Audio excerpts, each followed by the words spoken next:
Hi everyone, Ahsoka here. Today we're gonna be talking about Crisis on Infinite Earths Part 1.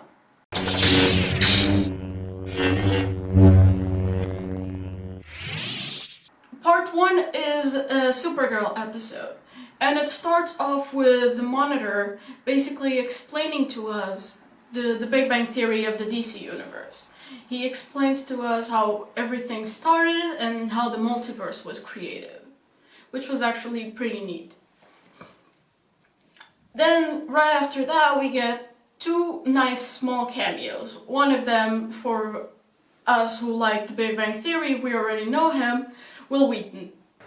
And then we have actually two small cameos. We see Hawk and Robin from Titans, which was actually pretty cool, and I don't know if it was like just a tease or if it actually means that maybe next year, if there's another crossover, we might see them.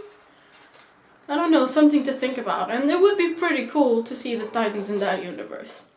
Anyway, what happens next is that it shows us Argo City, and then we see Superman and Lois Lane, and guess what? We see Super Baby Jonathan Kent. Probably also another tease because the CW is working on a Superman show who may or may not be named Metropolis. Next, we see something that was very cool and kind of gave me a lot of chills, and I may or may have not yelled at the screen several times because it was super awesome. We see the heroes getting together. We see... what's her name? We see Harbinger going to pick them up. We see Flash. We see Arrow. We see Legends. It was pretty cool. We haven't seen Legends in a while because their show hasn't showed up yet, and I guess we'll be seeing them now. And then we see Batwoman, who is kind of new to the team, but not really because she showed up on the last crossover, and it was super awesome and just gave me chills, and it kind of set up everything that was gonna happen from that moment on. So what happens next is, as we all know, all the multiverse is in danger. Argo was already destroyed, and the only survivors were the Super Baby, Lois Lane, and Superman himself. The last two because Harbinger rescued them because she needed them. So Argo is lost, and Supergirl's planet is in danger. Not really her planet, but the Earth where Supergirl is in danger because it's going to be next. So what's happening is that the DEO is basically trying to figure out a way to bring everyone out of that Earth into another Earth so they can save the people. They contacted the government, but even with the government on the line, there's really not a lot they can do. So Martian Manhunter tries to get the aliens help because they all got to that planet with their spaceships, so he figures that a good way to bring them out of the planet is to use their spaceships and get the hell out of there. But even if everyone or a lot of those people fitted in the spaceships, they would still need to get out of there through some sort of portal because the space itself is being destroyed. And that's where Lena Luthor comes into play, because, you know, she's a freaking genius, and even though the show is kind of trying to be super mean to her, still doesn't take her away how smart she is and how better than everyone else she is. So Alex figures out that she could really use her help to make some sort of portal to get everyone out of the way. And she goes to ask for her help, and once again, Lena Luthor is the savior of all of us. Next, we have two tear-jerking moments. The first one is at the DEO when Oliver and Mia have a quiet moment for themselves. Oliver knows what's going to happen to him, and he's been preparing for his death basically the whole new season of Arrow. So he just wants to spend as much time with his kids as he wants to, and even though William is not with him right now, he still wants to tell Mia how much he loves her and how much he cares for her, and she needs her to take care of their family. So what he does next is he gives her a present. The present is a new suit. He wants her to be the new Green Arrow.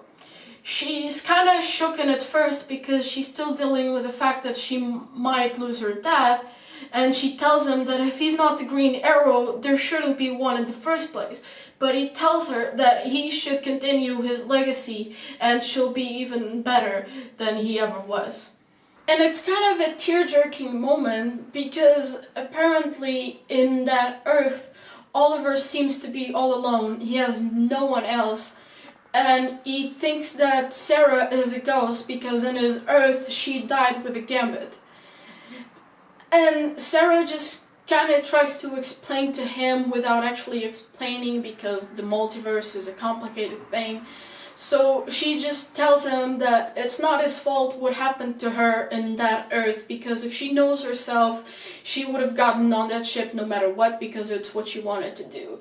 And she tells him that in her Earth, what happened was for the best because it set off things that made both of them heroes. And he just kind of gets to apologize to this Sarah even though she's not the same one, and she tells him that she forgives him and that he's a good man in every Earth. And that was very emotional up until that point that I figured out that that statement wasn't really true because there was a Nazi Oliver. So there's that. So before the big action sequence starts, we have the Monitor explaining to the heroes what's really happening. And he tells them that there's this guy called the Anti-Monitor, and for those of us who read the comic book series, we already know that he's the big bad guy. And he tells them that he wants to destroy all life across the multiverse, and for them to prevent that, they have to protect this tower that is in National City that no one even knew that was there and showed up out of nowhere and caused a big earthquake. So our heroes go there and try to protect the tower from what it seems to be the Mentors. We don't really know. They're like these weird shadow guys, and Mia Smoke calls them shadow demons. It's kind of good descriptive. It's kind of a good name. So now the team divides itself in two. There's the ground team where Barry, Oliver, Ray, and Mia Smoke and Batwoman have to fight off the shadow demons so they don't attack the tower, while Supergirl and Superman fly off into the sky to basically use their heat ray vision to power the tower because it needs some sort of energy to actually work. As always, that is established in the CW show, Supergirl is more powerful than Superman, which is something that I've been saying for years, but no one ever listens to me because she's a woman. And anyway, he passes out first because he's more exhausted than she is, and she outlasts him, something that he actually mentions him, and he says that she always has to do that because she's awesome. And then, in the meanwhile, the ground team is just basically kicking ass and taking names and killing all of those Dementors look-alike. And it's just being super cool, and they have these witty moments with Ray and Batwoman, and it's just so cool, and it gave me chills, and I was just screaming at the screen, and it was amazing, and it was just gorgeous to see. So, as you can imagine, because Lena joined the team and it's actually helping them, the portal actually finally got to work and people managed to get the hell out of there before something happens. But not everyone is managing to get out because they're running out of time. And the Monitor realizes this and he knows that everything is lost, or so he says. So he's slowly taking our heroes out of there one by one. And Oliver stays there alone, and he tells them that he's not leaving there until everyone is evacuated. And the Monitor tries to get him out of there, but he shoots him with an arrow and kind of does something to his suit or whatever, and it prevents him from doing that. And then we see Oliver is out of arrows in his quiver, which was like a very moment. And then he just drops his bow, and we just move on to the next moment where the Monitor takes him to the other heroes. and we see that he's dying. He's all beaten up because he was trying to get people out of there. And the Monitor tells the other heroes that if it wasn't for Oliver, not as many people would have survived. And it was really sad because he really tried his best, but there was nothing he could have done. And then he's just trying to say his goodbyes to everyone that's there, and he tells Oliver, he tells Barry and Kara that he's done this for them so they can live on and protect everyone.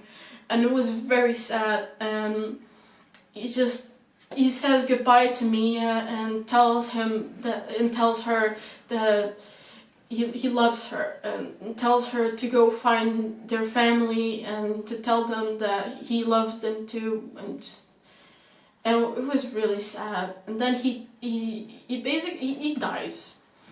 Let's just not beat up around the bush. He dies, and the Monitor doesn't know what to do next because this wasn't the plan. And the episode just ends like that. Everyone is just kind of a little bit lost, and they have to find a way to get through this and to get a better plan, because now, even though the Monitor had plans for Oliver that would have helped to save the multiverse, that's gone because he's gone. So here's the thing, when Arrow started, and later on because of it all the other CW superhero shows, I was excited. I was always a huge geek who loved comic books and superhero movies and animated shows. That was always my thing. And at the start, the CW shows were good. It was something new and interesting. But then, as you can guess, it kind of went downhill from there. And then they brought us the crossovers, which was nice and exciting. And it was good to see the heroes team up together against some bad guy or whatever. And it was nice. But then the crossovers also went downhill. I, for one, stick through all of the bad episodes of the shows themselves, so I can enjoy the crossovers. And trust me, there's been a lot of bad episodes in the CW superhero shows. But I stick through them, and honestly, I'm one of the few ones that actually still does that. And they don't make any effort to improve their shows. But last year's crossover, it was just so meh. It was a really big letdown. And as the Warp Zone guy told you in their video, we keep getting dragged into these crossovers hoping it will be better, but then it isn't. And I was dragged into this one again because I'm an idiot who thinks they'll be good when they're not. And I was dragged into it because, oh, these actors are gonna be in it, and then the Smallville Superman is gonna be in it, and then there's gonna be a Batman. It was gonna be super cool. But deep down, I knew that I may be disappointed. But then the Supergirl episode came out, and it was the first part of the Crisis on Infinite Earths crossover. And I was just amazed. I was amazed of how good it actually was, I guess. It was good. I don't even know what else to say. I was excited, I had chills, I was screaming.